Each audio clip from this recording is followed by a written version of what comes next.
Assalamualaikum warahmatullahi wabarakatuh. Welcome back to my channel. Nah, ketemu lagi bersama saya Reski.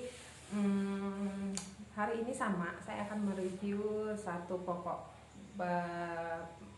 pembahasan materi ya, yang tentunya saya berusaha untuk menolak rupa akan materi ini karena memang menjadi terapan kita di lapangan.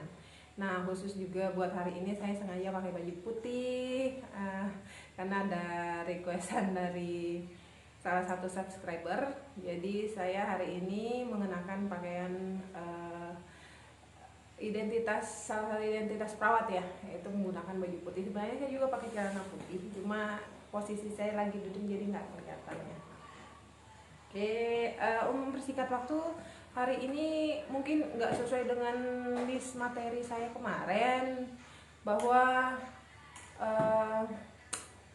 supaya ada benang merah antara materi yang kemarin saya bawakan dengan materi hari ini. Makanya hari ini saya akan membawa review materi tentang terapi oksigen ya.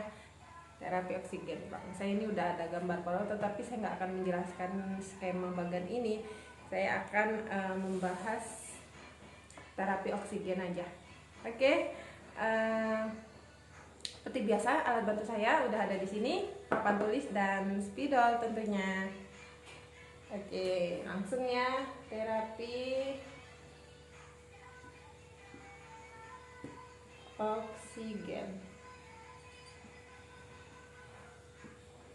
Oke, terapi oksigen, apa sih pokok bahasan yang penting terkait terapi oksigen ini? Ada beberapa hal yang mungkin saya mau sampaikan dulu teman-teman ya, terkait terapi oksigen itu sendiri, yaitu terapi oksigen ini diberikan untuk memperbaiki beberapa kondisi, memperbaiki yang pertama itu hipoksemia, yaitu kekurangan kadar oksigen dalam darah. Yang kedua itu menurunkan kerja miokard, dan yang ketiga itu menurunkan kerja otot-otot pernafasan. Benang merah dengan yang kemarin itu kan, kalau kita terjadi hipoksia atau kekurangan oksigen, pasti seseorang itu berusaha untuk memenuhinya sehingga terjadi retraksi dada atau penggunaan otot-otot bantu pernafasan. Jadi salah satu terapi untuk mengatasinya yaitu dengan terapi oksigen ya. Jadi itu tadi ya, saya ulangi, terapi oksigen ini diberikan untuk memperbaiki yang pertama hipoksemia, yang kedua itu menurunkan kerja miokard, dan yang ketiga itu menurunkan kerja otot-otot pernafasan ya. Jadi kurang lebih tiga itu yang pertama mungkin mau saya sampaikan sebelum kita masuk ke terapi oksigennya ya. Nah teman-teman, meningkatnya kadar O2 nafas ya, itu akan meningkatkan kadar O2 paru-paru ya, dapat meningkatkan kadar O2 paru-paru sehingga tekanan parsial O2 di alveoli itu juga ikut meningkat. Setelah itu O2 yang berdifusi itu akan lebih banyak dan dapat mencegah terjadinya hipoksia ya, seperti itu teman-teman. Jadi itu kurang lebih pengantar untuk materi ini. Jadi kita masuk ke terapi oksigennya. Terapi oksigen ini ada beberapa metode. Di sini metode pemberian O2 yang saya mau bahas. O2 yang saya mau bahas itu ada dua ya. Yang pertama ini poinnya ya. Ini poin. Jadi yang pertama itu sistem aliran rendah.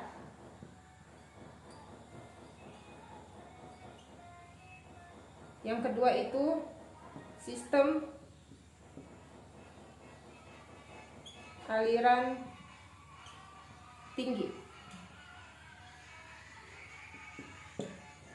Sistem aliran rendah dan sistem aliran tinggi. Jadi di sini ada dua poin penting dalam metode pemberian O2. Yang pertama sistem aliran rendah dan sistem aliran tinggi. Dari setiap sistem ini ada pembagian lagi teman-teman. Jadi untuk yang pertama Untuk sistem aliran rendah itu ada dua poin, yaitu yang pertama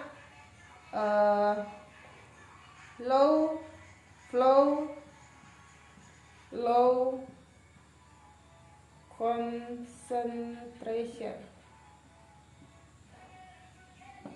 Nah, low flow low concentration. Jadi ini aliran rendah dengan konsentrasi yang rendah, ya. Aliran rendah konsentrasi yang rendah juga dibagi di sini ada dua pemberian. Jadi di sini saya bagi dua, yaitu dengan menggunakan kateter nasal. Kateter nasal itu flow oksigen yang diberikan,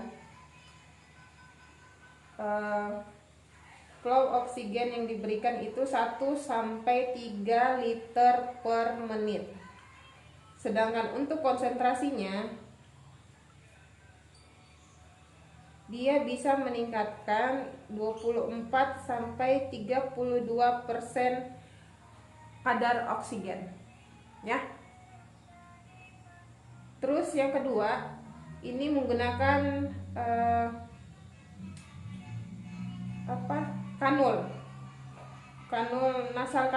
menggunakan nasal kanul. Jadi bisa dibedakan ya teman-teman, kateter nasal itu beda dengan kanul nasal atau nasal yang biasa kita sebut nasal kanul, itu beda. Jadi dia bentuk kateter itu seperti section bentuknya, tapi kalau kateter nasal itu yang udah sering digunakan ya. Ini harus dibedakan ya, harus bisa dibedakan ya teman-teman. Untuk flow nasal kanul, untuk flownya itu bisa 1 sampai 5 liter per menit. Sedangkan konsentrasinya ini bisa 24 sampai 40. Ya, 24 sampai 40%. Ya. Ini yang low flow low concentration menggunakan dua. Ini inti pembahasan yang metode yang pertama untuk yang sistem aliran rendah ya. Ini yang catatannya low flow low concentration, itu yang menggunakan dua alat, bisa menggunakan kateter nasal dengan flow 1 sampai 3 liter per menit. Konsentrasinya bisa naik sampai 24 sampai 32%. Sedangkan untuk nasal kanul dia flownya lebih tinggi sedikit, yaitu bisa sampai 1 sampai 5 liter per menit. Dengan konsentrasinya bisa naik 24 sampai 40%. Lanjut ya. Terus untuk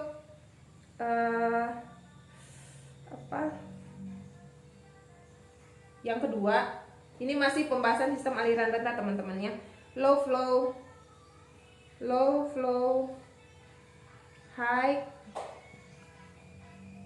high concentration.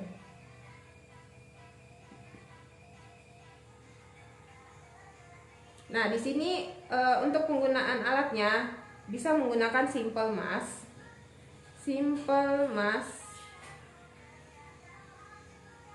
Nah, di sini ada untuk yang low flow high concentration ini ada 3 alat yang bisa dipakai ya teman-teman ya. Yang pertama itu simple mass dengan flow, saya singkat F ya teman-teman, dengan flow 5 sampai 8 liter per menit. Konsentrasinya itu bisa naik kurang lebih 40 sampai 52%. Terus alat yang kedua itu rebreathing mass, saya singkat dengan RM teman-teman ya. Ini bisa meningkatkan PCO2. Ini RM rebreathing mass itu bisa meningkatkan PCO2. Flow-nya 8 sampai 12 liter per menit. Konsentrasi yang bisa dinaikkan 52 sampai 68%. Alat yang ketiga itu saya singkat NRM atau non rebreathing mass. Ini flow-nya bisa 8 sampai 12 liter per menit, sama dengan rebreathing mass. tapi konsentrasinya sini bisa mencapai 80 sampai 100%. Jadi kalau kita mau meningkatkan PO2, mau meningkatkan PO2 itu bisa menggunakan non rebreathing mask ya. Itu alirannya 8 sampai 12 liter per menit dengan konsentrasi bisa meningkat 80 sampai 100%. Oke ya teman-teman, mudah-mudahan jelas sampai di sini. Saya lanjut di aliran tinggi ya. Sebelumnya saya hapus dulu ya teman-teman, maaf. Saya hapus dulu sistem aliran. Sekarang sistem aliran tinggi.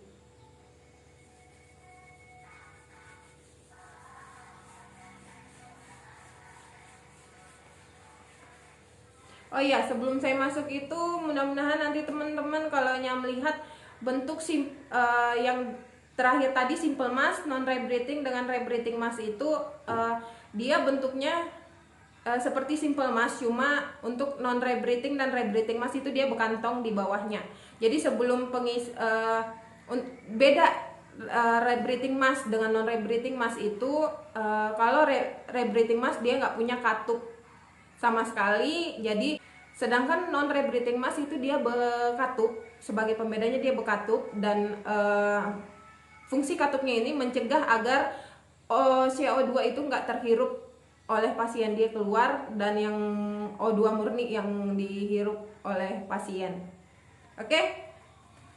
Teman-teman bisa, untuk gambarnya teman-teman bisa browsing, cari sehingga tahu perbedaannya ya.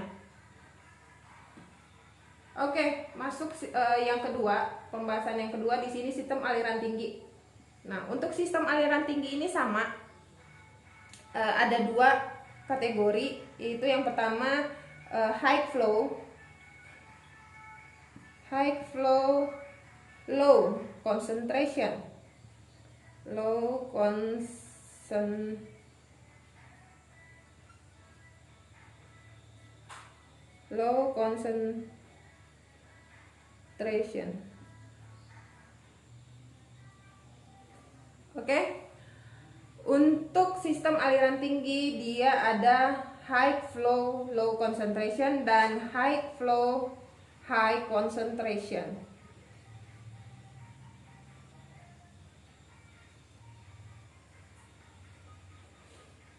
Jadi dia kebalikan tadi ya dengan yang aliran rendah. Kalau aliran rendah tadi low flow, dia low flow, sedangkan ini high flow. Untuk yang aliran tinggi itu high flow. Jadi dia perbedaannya ada di sini. Ya. Untuk sistem aliran tinggi sendiri itu ada dua, high flow dan low concentration. Yang kedua high flow high concentration. Nah, untuk high flow low concentration kan Mas Venturi. Nah, ini biasa dipergunakan untuk pasien-pasien PPOM atau penyakit paru obstruksi menahun, biasa pada orang-orang tua ya. Nah, ini untuk flow-nya bisa sampai 3 sampai 15 liter per menit. Konsentrasi yang bisa dinaikkan itu 24 sampai 50%. Sedangkan untuk yang high flow high concentration ya, ini menggunakan headbox. Bisa menggunakan headbox atau sungkup CPAP. Flow-nya bisa 10 sampai 15 liter per menit. Nah, untuk ini dia biasa digunakan pada pasien pneumonia berat. Nah, digunakan pada pasien pneumonia berat. Oke, semoga bisa dibedakan ya teman-teman. Untuk sistem aliran rendah ada dua metode. Yang pertama high flow low concentration, itu menggunakan Mas Venturi. Biasa untuk membantu pasien-pasien PPOM atau penyakit paru obstruksi menahun dengan flow 3-15 liter per menit dan konsentrasinya itu 24-50%. Sedangkan high flow high concentration itu bisa menggunakan headbox atau menggunakan sungkup CPAP. Nah, ini biasa metode ini biasa digunakan pada pasien pneumonia berat dan ini flow-nya 10-15 liter per menit. Ini biasa menggunakan alat bantu ventilator, teman-teman.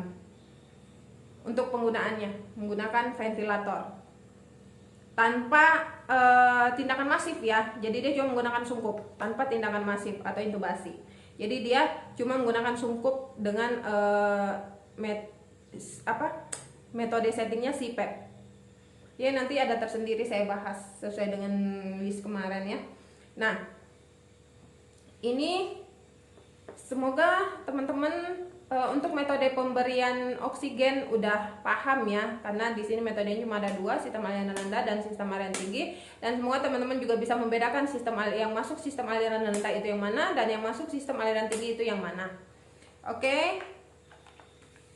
Ada satu yang saya mau jadikan catatan buat teman-teman semua. Ini tambahan aja. 1 liter oksigen itu bisa meningkatkan 4% konsentrasi O2.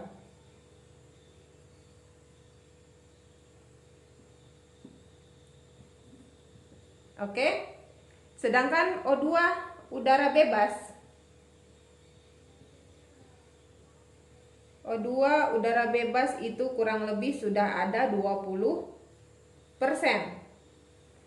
Ya, 1 liter O2 tambahan ini terapinya ya. 1 liter O2 bisa meningkatkan 4% konsentrasi O2. Ditambah, ini bisa ditambah dengan O2 udara bebas yang kita hirup bebas tanpa alat itu 20%. Ditambah ya. Jadi contohnya tadi nasal kanul. Nasal kanul contoh ya tadi ya. Nasal kanul.